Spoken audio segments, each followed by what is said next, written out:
because it would perk me up, but I didn't bring it today. Now, I'm gonna give it to you guys anyway at some point. Then we don't want it. I'm not sure if you're allowed to. I'm not sure if OH&S.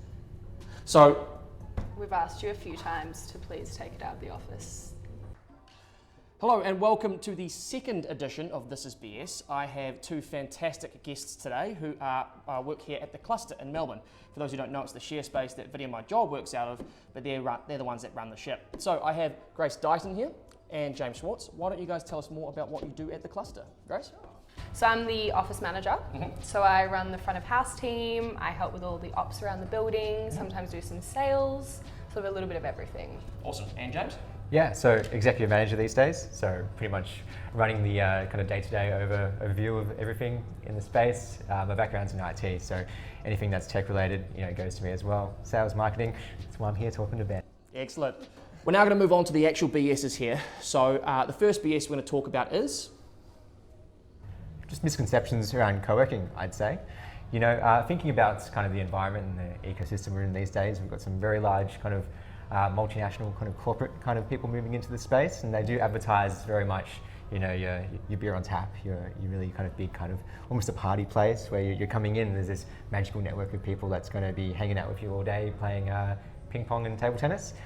In reality, co-working is more of just a great place to work, a good office space, a good desk, a place where you look forward to coming in for the morning and hanging out with some friends and, being productive. Yeah. cool. So where did the misconception come from? How did that start?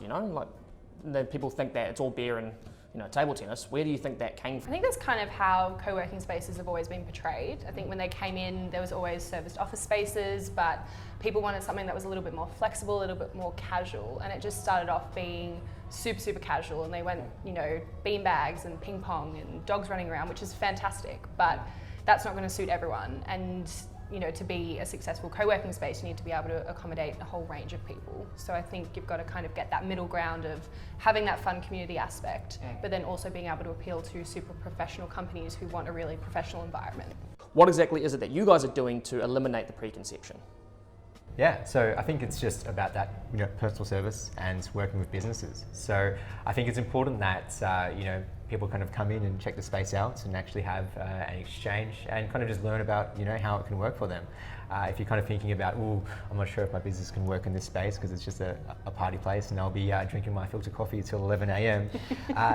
You'll notice that things actually work a bit different if you actually come in and say hi. This series is all about offering solutions. So what exactly would the solution be here to the misconception that co-working spaces is just, tabletops and beanbags?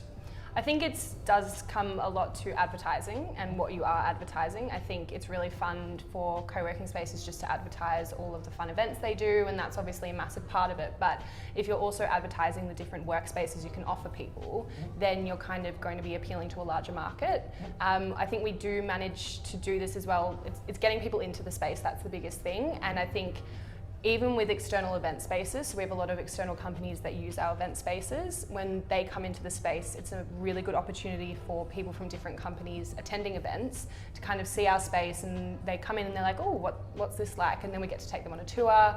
And this is massive corporate companies all around Melbourne. So we're really managing to get into a different market.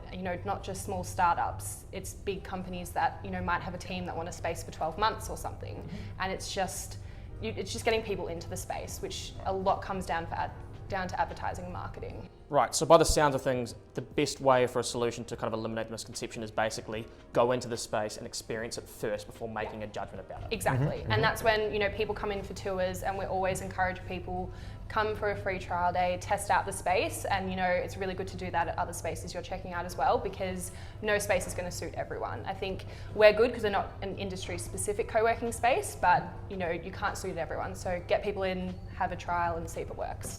So we're on to BS number 2, and so I'm going to just jump back to James here. So James, what is your second BS in your industry, in your world? Yeah, well, the BS is literally the BS. So I would say, small talk. I've recently experienced this.